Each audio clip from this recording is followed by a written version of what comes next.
crochet friends. Today we are going to be taking our crochet skills to make something small and stylish. Lightweight, trendy accessories are the perfect way to add a handmade touch to any of your outfits. And the best part, they're quick, fun, and beginner friendly. For these earrings, you will need a crochet hook. I went with a 3mm crochet hook. I also used fish hook earrings, and you can choose whatever tone that you want. I also used 9mm O-rings, a pair of scissors, of course yarn. I used Elise. It's a cotton blend. I got it off of Amazon. And that is it. Oh, yes, you will need also a crochet needle and then pliers to help you bend your O-ring. So grab your crochet hook and let's get started. For this earring that I'm going to make, I'm going to go ahead and go with two-tone. You can actually make it three-tone like this one, where you do a different color on the inside and then a secondary color for the second one, and then for the third row a different color. This pair of earrings that I have are made of a smaller kind of sport weight cotton yarn. So these are 100% cotton. And then the one that I'm going to be working with right here is a cotton acrylic blend. I'm going to take my lighter color, half double crochets into the magic ring. A half double crochet in the magic ring. We're first going to start with a chain 2. Oops. It can get tricky when the yarn is a little fine. So 1, 2. Okay, now we're going to yarn over, go under here, grab from the top and pull it up, yarn over and pull through all 3 of those. We're going to do it again. Yarn over, and pull through all 3.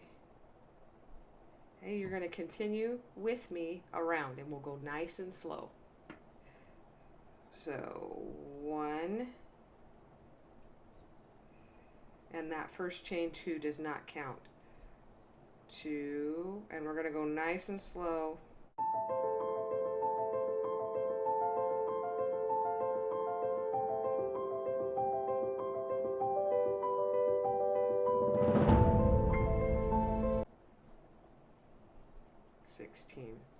Now I'm going to pull the circle tight,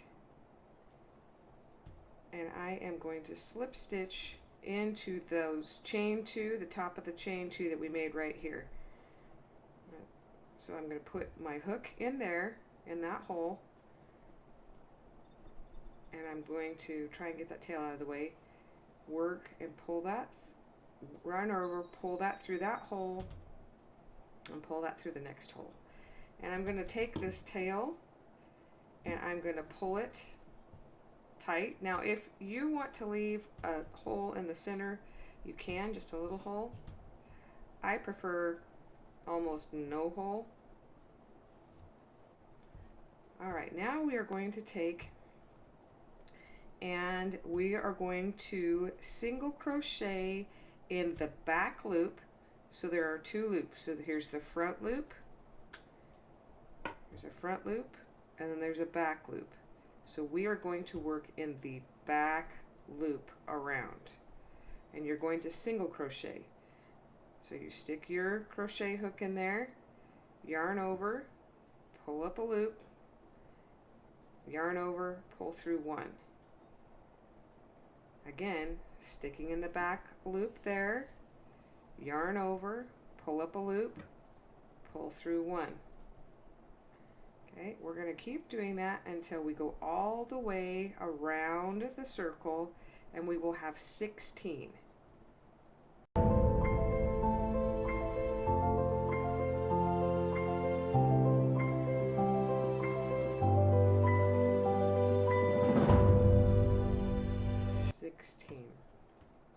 now that we've worked that all the way around, slip stitch to the first stitch. So stick your hook under, yarn over, pull that up. Okay, we're going to pause right there, and we're going to grab our second color. With our second color, we're going to create a slip knot here.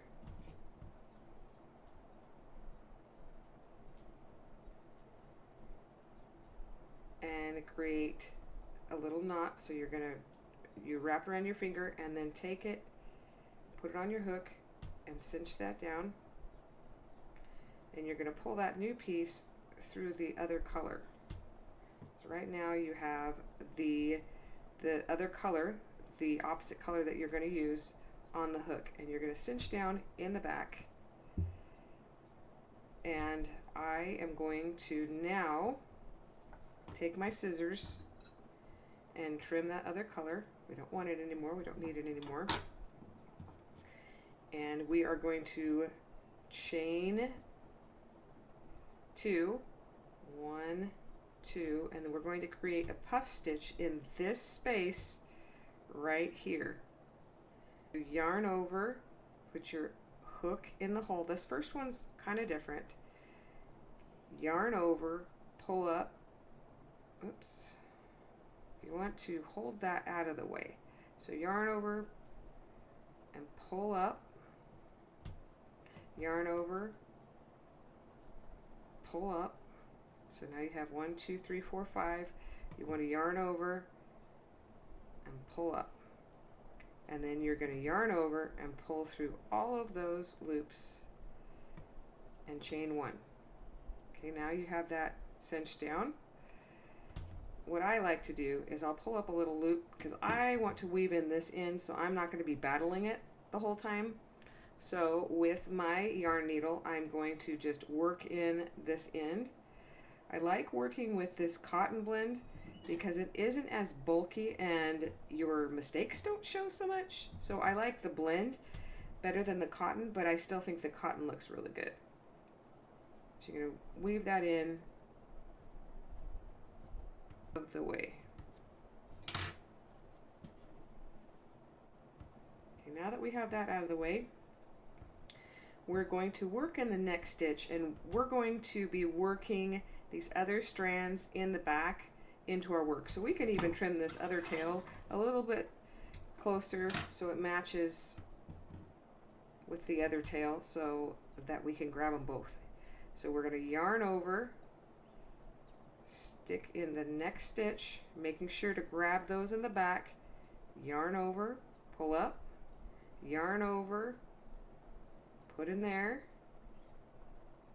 yarn it over, put it in the hole, pull it up, and you'll have 1, 2, 3, 4, 5, 6, 7 loops on your stitch. You're going to yarn over and pull through that and then chain 1.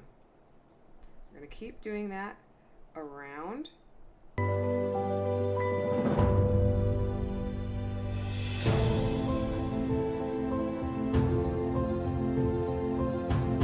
around, you're going to slip stitch into that chain 2.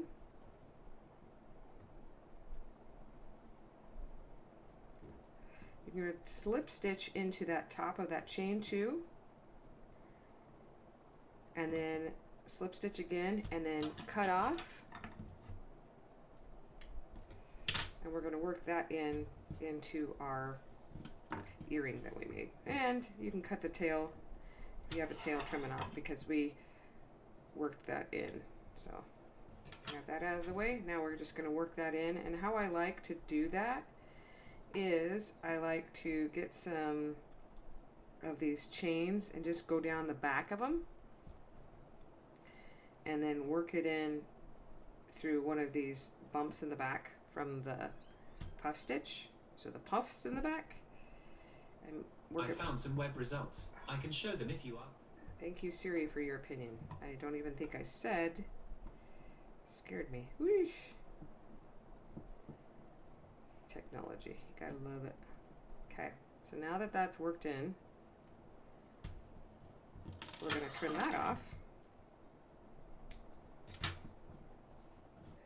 Where I want to put the O-ring is right here where we did the slip stitch so that it kind of blends in.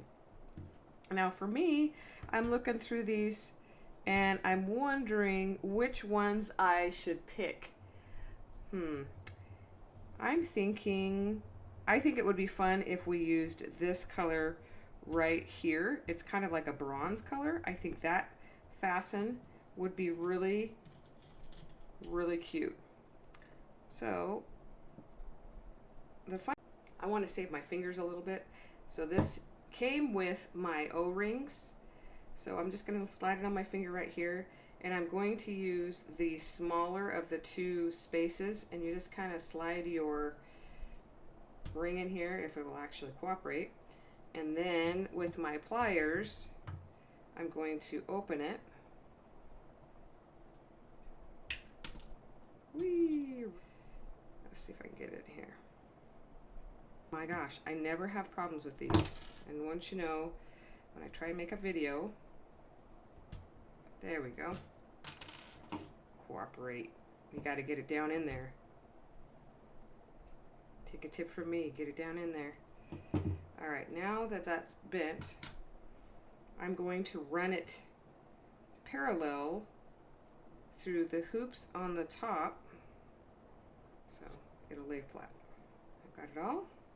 And now with the fish hook, and you want to make sure that the hook is facing towards the back of your earring, or you're going to be seeing the back of your earring. And this is the front of your earring. So you want to see this where it sticks out a little bit more pronounced. This pattern reminds me of a Gerber daisy. Now with your O-ring open, I'm going to take my pliers, both of them, and I am going to twist that so they meet up in the middle. And I'm going to take, I know pliers have a name, but I don't know what it is, the different pliers. And I'm going to take and I'm going to put this one down so I have my hand free. And I'm going to close that little space. And then I'm going to twist it so that joining will be towards the inside of the earring. So you don't see that, you just see the O-ring. And there is your completed earring right there. So you will do that twice and you'll have a super cute earring. You could do this in one color, you could do it 3 colors, two colors, whatever your choice is. I hope you enjoyed making these earrings. Happy crocheting!